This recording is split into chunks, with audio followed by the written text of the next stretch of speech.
Hello everyone. तो आशा करती हूँ कि आप सभी बहुत अच्छे होंगे। तो मैं आ गई हूँ एक और नई वैकेंसी के साथ। जी हाँ, ये है सेंट्रल गवर्नमेंट की जॉब, जहाँ पर आपको बहुत अच्छी सैलरी मिलने वाली है और आपकी प्रॉपर डेस्क जॉब होने वाली है। कोई भी आपका फील्ड वर्क नहीं होगा इसमें। और अगर आपने सिंपल ग्रेजुएशन करी है तो आप इसके लिए एलिजिबल हैं, और इसकी जो फॉर्म भरने का प्रोसेस है वो भी बहुत इजी है, और इसका एक सिलेक्शन प्रोसेस भी बहुत इजी है। और एक और बात, अगर आप चाहे एससी हो, एसटी हो, जनरल हो या ओबीसी हो, आपको फीस यहाँ पे जो एप्लीकेशन फ़ीस है वो भी बहुत कम है। तो अगर आप इस फॉर्म के लिए अप्लाई करते हैं तो आपको एक बहुत अच्छी अपॉर्चुनिटी मिलेगी, अगर आप कुछ भी नहीं कर रहे हैं। तो चलिए इसके लिए इस एडवर्टीज़मेंट को पढ़ते हैं और बताते हैं कि आपके लिए क्या क्या इसमें अपॉर्चुनिटी है, कौन कौन से पोस्ट में वैकेंसी निकली है। तो गाइस, ये है government of NCT of Delhi, मतलब दिल्ली में आपको कहीं पे भी जॉब मिल सकती है। और इसकी जो ओपनिंग डेट है वो 24 फरवरी से स्टार्ट हो चुका है, और इसका जो क्लोजिंग डेट है एप्लीकेशन की वो 25 मार्च है। 25 मार्च में भी वो रात के 12 बजे तक आप इसके फॉर्म भर सकते हैं। तो गाइज, अब बात करते हैं कि इसमें पोस्ट कौन कौन सी निकली है। तो ये कौन सी, Delhi subordinate services selection board की तरफ से ये सारी वैकेंसी निकली है गाइज। तो मतलब आपको दिल्ली में ही कोई ना कोई जॉब मिलेगी। और अब नेम ऑफ द पोस्ट की बात करते हैं तो लीगल असिस्टेंट के पोस्ट है। Legal assistant Delhi urban shelter improvement में है, डिपार्टमेंट ऑफ लॉ में है, मतलब अगर आपने लॉ किया तो आप इसके लिए एलिजिबल हैं। दिल्ली ट्रांसपोर्ट कॉरपोरेशन में है, दिल्ली जल बोर्ड में है, एग्रीकल्चर में, मतलब बहुत सारी वैकेंसी अलग अलग पोस्ट के लिए अलग अलग फील्ड में निकली हुई है। तो अगर आपको अप्लाई करना है तो मैं वो भी बताऊंगी आप कैसे अप्लाई कर सकते हैं। तो आगे बढ़ते हैं। तो सबसे पहले हम बात करते हैं डिपार्टमेंट, जैसे दिल्ली पॉल्यूशन कंट्रोल कमेटी में अगर आपको लगना है तो आपके एसेंशियल क्वालिफिकेशन क्या होनी चाहिए, डिग्री इन लॉ, मतलब आपको आपकी डिग्री लॉ में होनी चाहिए। ठीक है, लॉ से आपने ग्रेजुएशन किया हो, प्लस 3 इयर्स एक्सपीरियंस होना चाहिए एज अ लीगल प्रैक्टिशनर, तभी आप क्या कहते हैं दिल्ली पॉल्यूशन कंट्रोल कमेटी में काम कर सकते हैं। उसके बाद आप देख सकते हैं इसका पे स्केल भी बहुत ही अच्छा है। अगर आपको इसके लिए अप्लाई करना है तो आप इसके लिए अप्लाई कर सकते हैं। ये ग्रुप बी की जॉब है और नॉन गेजेटेड है, और इसमें आपको बहुत ही अच्छा पे स्केल मिलेगा। मतलब आपको पता है कि तो अब हम बात करते हैं दूसरी नेम, इसमें कौन सा डिपार्टमेंट है। अब Delhi urban shelter improvement department है, जहाँ पे आपको एजुकेशन क्वालिफिकेशन की बात करें तो आपको इसमें भी आपने ग्रेजुएशन किया हो लॉ से, और 3 साल का एक्सपीरियंस होना चाहिए बार में। ठीक है, और आपकी जो पे स्केल है 44,000 से स्टार्ट हो जाएगी, और ग्रुप बी की जॉब है ये। और उसके बाद आपको जो है department of law, justice and legislative affairs, फिर आपको इसमें हो जाएगा। उसमें आपको एज एजुकेशनल क्वालिफिकेशन क्या चाहिए, degree in law from a recognised university. इसमें भी डिग्री चाहिए आपको, रिकॉग्नाइज्ड यूनिवर्सिटी मतलब कोई सी भी यूनिवर्सिटी हो, पर वो रिकॉग्नाइज्ड यूनिवर्सिटी होनी चाहिए, मतलब अच्छी यूनिवर्सिटी होनी चाहिए। इसमें पे स्केल देख सकते हैं 35,000 से लेकर आपको 1,12,400 तक का आपको पैकेज मिल सकता है। और अब बात करते हैं दिल्ली ट्रांसपोर्ट कॉरपोरेशन ने, और पोस्ट क्या है, लीगल असिस्टेंट की पोस्ट होगी। इसमें क्या है, एजुकेशन क्वालिफिकेशन क्या है, graduate in law from a recognised institution. तो गाइस, इसमें भी आपको आपने लॉ से ग्रेजुएशन किया हो और एटलीस्ट आपको 1 ईयर का एक्सपीरियंस हो तो आप इसमें क्या कहते हैं अप्लाई कर सकते हैं। और डिज़ायरेबल मांगा क्या है गाइस, उर्दू लैंग्वेज, मतलब उर्दू लैंग्वेज आपको आनी चाहिए, ये डिज़ायरेबल है। अगर आपको आती है तो आप इसमें अप्लाई कर सकते हैं। और इसमें पे लेवल 6 है, इसमें 35,000 से लेकर आपकी 1,12,400 तक की आपकी ये सैलरी हो सकती है। और ये कौन सी सैलरी, ग्रुप सी की पोस्ट है गाइस ये। अब हम बात करते हैं जिसका आप सभी इंतज़ार कर रहे हैं। तो सबसे पहले ये बता देती हूँ, नेम ऑफ पोस्ट क्या है, असिस्टेंट इंजीनियर, मतलब इसमें कोई भी जो इंजीनियर करा होगा उसी के लिए ये पोस्ट होंगी सारी।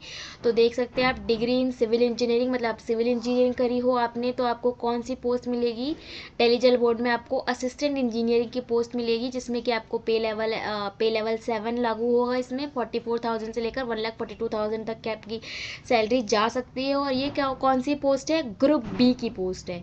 अब हम बात करते हैं सीधा जिसमें एनी ग्रेजुएट अप्लाई कर सकते हैं गाइस। तो अब हम आ गए हैं हाँ, तो ये पोस्ट निकली है असिस्टेंट सेक्शन ऑफिसर। तो मतलब जो एनी ग्रेजुएट वाले हैं, मतलब किसी भी सेक्शन में आप किसी भी सब्जेक्ट से किसी भी फील्ड में आपने ग्रेजुएशन केवल ग्रेजुएशन किया हो, तो ये आपके लिए है पोस्ट और वैकेंसीज। इसमें कौन से डिपार्टमेंट में? सर्विस डिपार्टमेंट में है गाइस। और पोस्ट का नाम क्या है? असिस्टेंट सेक्शन ऑफिसर, मतलब ASO।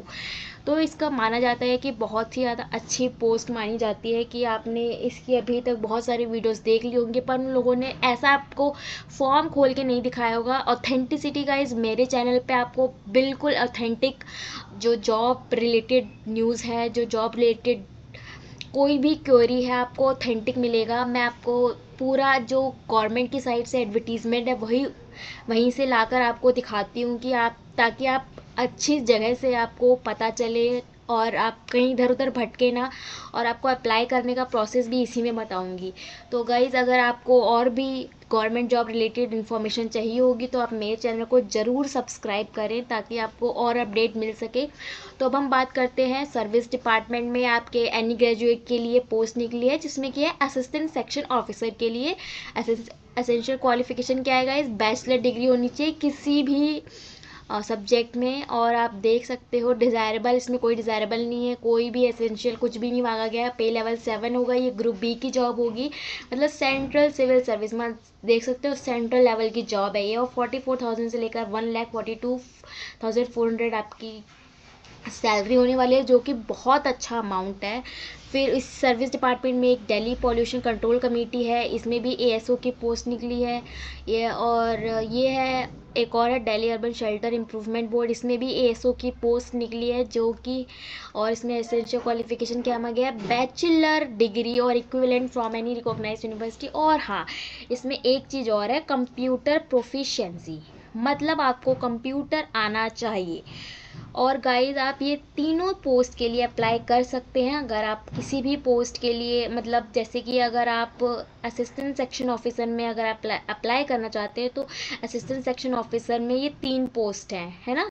एक है मतलब एक है सर्विस डिपार्टमेंट में है, एक पॉल्यूशन में है, और एक अर्बन शेल्टर इम्प्रूवमेंट बोर्ड में। तो आप तीनों में भी अप्लाई कर सकते हो। और उसके बाद अब एलिजिबिलिटी क्राइटेरिया मैंने आपको बता ही दिया, ग्रेजुएट फ्रॉम एनी सब्जेक्ट और एनी इंस्टीट्यूट। और फिर हाउ टू अप्लाई करने के लिए आपको ये देख रहे हो, ये दे रखा है यहाँ पे, साइट दे रखी है ये।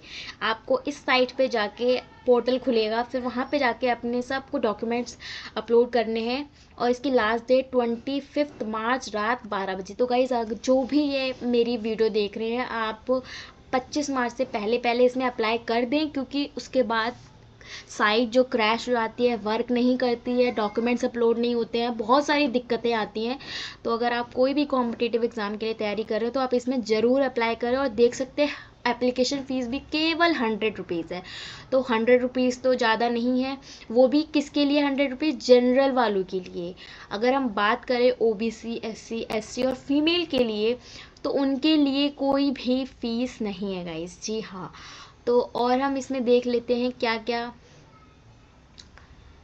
और देख सकते हो आप क्वालिफिकेशन के लिए qualify marks for different categories, मतलब कि अगर आप क्वालिफिकेशन क्या क्या होगी, देखो अगर जनरल वाले हो तो 40% मार्क्स चाहिए, अगर OBC वाले हो तो 35% मार्क्स चाहिए, वो भी दिल्ली के। मतलब अगर आप दिल्ली के OBC वालों में आ रहे हैं तभी आपका 35% मतलब आपको मार्क्स लाने हैं टू पास करने के लिए, एग्ज़ाम पास करने के लिए। और SC ST और PWBD वालों के लिए 30%। मतलब अगर आप OBC उत्तर प्रदेश के हैं, या तो आपको सेंट्रल लेवल होना चाहिए तभी आप इसके लिए अप्लाई कर सकते हैं, अदरवाइज़ आप जनरल में ही काउंट होगे अगर आप दिल्ली के बाहर वाले OBC हो, ठीक है।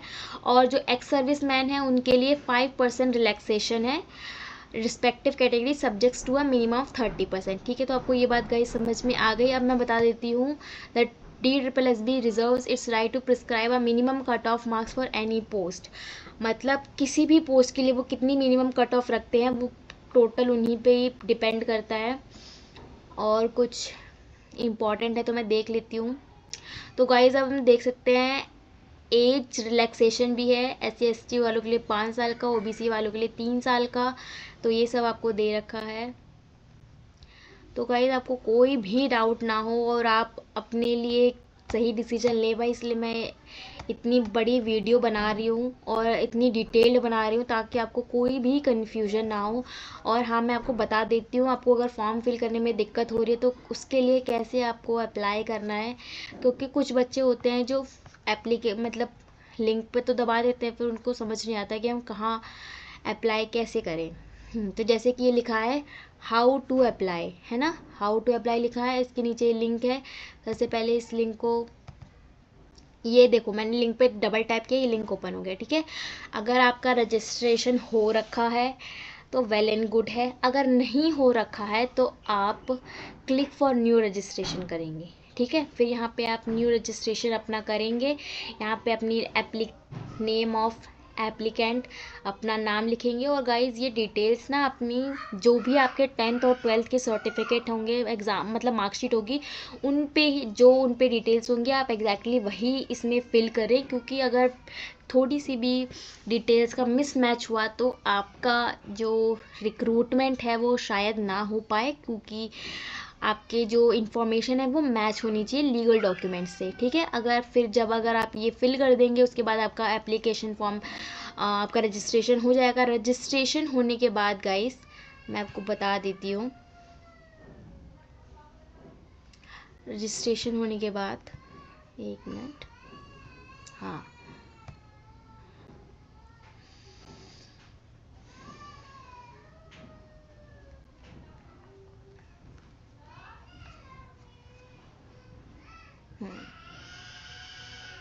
तो रजिस्ट्रेशन होने के बाद अगर आप क्लिक टू साइन इन करोगे, यहाँ पे आपको अपनी डेट ऑफ बर्थ, 10th का roll number, passing year, password, visual code और टाइपिंग कोड, मतलब जो कैप्चा ये लिखा हुआ है वो आपको कोड डालना पड़ेगा। फिर आप उसके बाद साइन इन करोगे,